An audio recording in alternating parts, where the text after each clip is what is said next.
مسئلہ نہیں. میں آپ سے شیخ یہ پوچھنا چاہتا ہوں کوئی ایسی دعا بتا دیں اس فیئر کو اوور کم کرنے کی. جیسے آپ نے ایک تو یہ اللہ واللہ ربی اللہ شرک بھی شیئن، اور کچھ ایسے کلمات پتہ لگ جائیں جو دعا کریں تو ایک تقویت ملے. تو استغفار جو ہے نا صحیح بہت بڑی چیز ہے.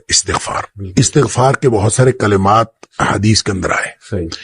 ایک ہے استغفار رب اغفر لی وتب علی انک انت التواب الغفور، بہت شاندار استغفار ہے. قرآن مجید میں نہیں، یہ حدیث میں حدیث میں. رب اغفر لی وتب علی انک انت التواب الغفور.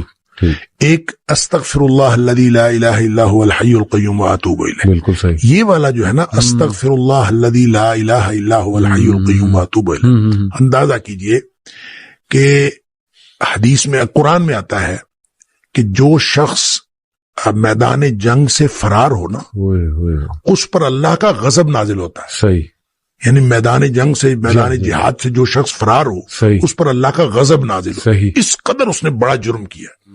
نبی کریم صلی اللہ علیہ وسلم فرماتے ہیں کہ جو شخص سوچ سمجھ کر 3 دفعہ یہ پڑھ لے استغفر اللہ الذی لا الہ الا هو الحی القیوم واتوب الیہ، 3 دفعہ سوچ سمجھ کے پڑھ لے.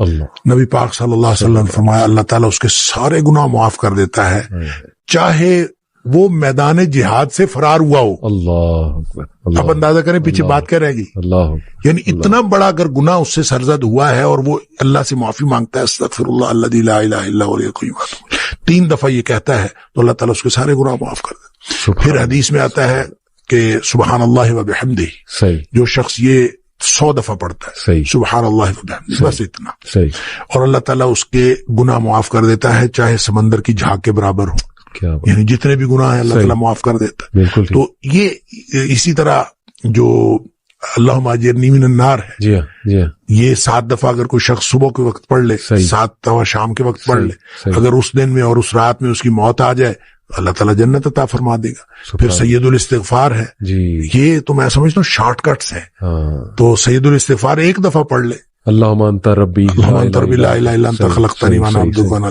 تو یہ 7 دفعہ، یہ 1 دفعہ پڑھ لے. صحیح. دن کے کسی ایک حصے میں پڑھ لے، اس دن فوت ہو گیا تو انشاءاللہ جنت میں چلا جائے گا. سبحان. رات کے کسی ایک حصے میں 1 دفعہ پڑھ لے سبحان. تو اس رات فوت ہو گیا تو جنت میں چلا جائے گا. تو گویا صبح شام کے یہ اذکار میں یہ تو شارٹ کٹس ہیں صحیح. کہ اگر انسان یہ پڑھ لے صحیح. تو انشاءاللہ وہ جنت میں جائے گا. باقی جو انسان کو یہ خیالات آتے ہیں نا، سائیکولوجیکلی انسان کو ریگریٹ ختم نہیں ہوتا یا گلٹ ختم نہیں ہوتا، یا آپ کہہ لیجئے کہ اس کے وسوسے ختم نہیں ہوتے، تو اس کے لیے ایک علاج نبی کریم صلی اللہ علیہ وسلم نے بتایا، وہ ہے لا حول ولا قوت الا باللہ. واہ. بس اتنا. صحیح. اور اس کو اگر 100 دفعہ کوئی شخص پڑھ لے، اچھا، لا حول ولا قوت الا باللہ. صحیح صحیح. لیکن پڑھنا کیسے ہے؟ پڑھنا اس طرح نہیں ہے کہ آپ بس پڑھتے جائیں. یہ ہے کیا؟ لا حول ولا قوت الا باللہ اصل میں کیا ہے؟ حول کا معنی بھی قوت ہے اور قوت کا معنی بھی قوت ہے. لا حول ولا قوت، یوں کہہ لیجئے نہ کوئی اجتماعی طاقت نہ کوئی انفرادی طاقت الا باللہ، سوائے اللہ کے. اللہ اکبر. یا نہ گناہ چھوڑنے کی طاقت نہ نیکی کرنے کی طاقت، صحیح، الا باللہ. یعنی یا تو ایک کو پازیٹو بنا لے، ایک کو نیگیٹو بنا لے، یا ایک کو اجتماعی ایک کو انفرادی. صحیح. اب اللہ کے سامنے اس کو اپنا مسئلہ سمجھ کے نا، اپنا جو بھی مسئلہ ہے وہ سوچے، صحیح، اور سوچ کے اپنے اللہ کے سپرد کر دے. یا اللہ میری تو کوئی طاقت نہیں، نہ انفرادی نہ اجتماعی، الا باللہ. ہاں تو عطا فرمائے طاقت تو ہو سکتی ہے. یوں میں اس کو کہتا ہوں یہ بے بسی کا کلمہ ہے. بے بس آدمی اپنے اللہ کے سامنے بے بسی کا اظہار کرے اس کلمے کے ذریعے. صحیح صحیح. تو پھر یہ نبی پاک صلی اللہ علیہ وسلم نے فرمایا، جس شخص نے کہا تھا نا مجھے وسوسے آتے ہیں، جی، آپ نے فرمایا لا حول ولا قوت الا باللہ پڑھا کر، تیرے وسوسے بھی ختم ہو جائیں گے، اور اس کے علاوہ اللہ تعالیٰ تیرے 100 مسئلے حل کر دے گا. واہ واہ. آپ اندازہ کریں ایک شخص کے 100 مسئلے ہوتے نہیں ہیں. 2 نہیں تو 4، 4 نہیں تو 6، 6 نہیں تو 8.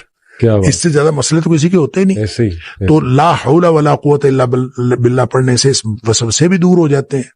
اور اس کے علاوہ، اور وسوسے جب حدیث میں اس کا لفظ وسوسے آتا ہے تو میں اس کا سمجھتا ہوں کہ اس سے مراد سائیکولوجیکل پرابلمز ہیں. تو جتنے سائیکولوجیکل پرابلمز ہیں وہ اس سے حل ہو جاتے. خوبصورت. اللہ کا ذکر ہر اعتبار سے بہترین ہے، لیکن بعض تو بالکل ایسے ہیں جیسے وہ تیر بہدف ہیں کیا بات. تو یہ شیخ اس کو جنت کے خزانوں میں سے بھی بالکل، اس کو لا حول ولا قوت الا باللہ، اس کو نبی اکرم صلی اللہ علیہ وسلم نے جنت کے خزانوں میں سے خزانہ بھی قرار دیا.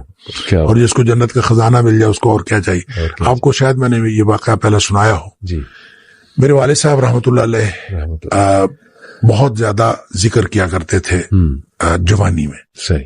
اور ہماری دادی بھی بتایا کرتی تھی کہ یہ محی الدین بڑا ذکر کیا کرتا تھا. تو اس کے مختلف وہ جنگل میں چلے جاتے تھے، بعض اوقات اپنا ان کا تو طریقہ کار تھا. والد صاحب نے خود مجھے یہ واقعہ بتایا. وہ کہتے ہیں کہ مجھے ایک دفعہ یہ حدیث نظر سے گزری کہ جنت کے خزانوں میں سے خزانہ ہے لا حول ولا قوت الا باللہ. تو کہتے ہیں میں نے اس کے بعد باقی سارا ذکر جو ہے کم کر دیا. اچھا. تو سب سے زیادہ اسی کو پڑھا، لا حول ولا قوت الا باللہ. کہتے میں نے یہ سوچا کہ جس کو جنت کا خزانہ مل جائے اس کو اور کیا چاہیے. تو کہتے میں نے صبح و شام کثرت کے ساتھ لا حول ولا قوت الا باللہ بس یہی پڑھا. اصل میں یہ بات والد صاحب نے مجھے اس سوال کے جواب میں بتائی تھی کہ والد صاحب نے کبھی بھی دنیاوی طور پر کوئی کاروبار، کوئی جاب نہیں کی. اچھا. نہ کوئی کاروبار کیا، صحیح، نہ کوئی جاب کی. صحیح صحیح. 16 بہن بھائی ہم تھے جن کو پالا انہوں نے.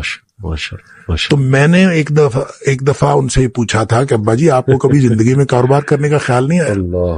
ان کا آیا تھا، ان کا کاروبار کا خیال آیا تھا جوانی میں. پھر انہوں نے یہ واقعہ بتایا. ان کا جب یہ میں لا حول ولا قوت الا باللہ بہت زیادہ پڑھتا، اس سے پہلے کہتے ہیں میں سوچا کرتا تھا کہ میں کوئی کاروبار کر لوں. تجارت کہتے ہیں مجھے بہت پسند تھی، اس لیے بھی پسند تھی کہ نبی پاک صلی اللہ علیہ وسلم کو تجارت پسند تھی، اور اس لیے بھی کہ نبی پاک صلی اللہ علیہ وسلم فرمایا اس میں بہت زیادہ برکت ہے. کہتے میں سوچا کرتا تھا، کیا نہیں کبھی. تو جب لا حول ولا قوت الا باللہ میں نے بہت زیادہ پڑھا، تو کہتے ایک دفعہ خواب میں مجھے اللہ تعالیٰ نے دکھایا کہ میرا یوں کر کے دھڑ جو ہے وہ آدھا کر دیا گیا. اچھا. آدھا کر کے مجھ سے الگ کر دیا گیا. اچھا. اور میرا آدھا دھڑ الگ ہو گیا، لیکن میں باقی کا پھر بھی مکمل ہوں. یعنی وہ آدھا دھڑ الگ کر دیا گیا ہے اور میں پھر بھی مکمل ہوں. صحیح. اور مجھے خواب میں ہی بتایا گیا، یہ سمجھایا گیا کہ تیری دنیا ہم نے تجھ سے الگ کر دی ہے. جنت مانگتے تھے نا اللہ، تو ہم نے تجھ سے تمہاری دنیا الگ کر دی ہے.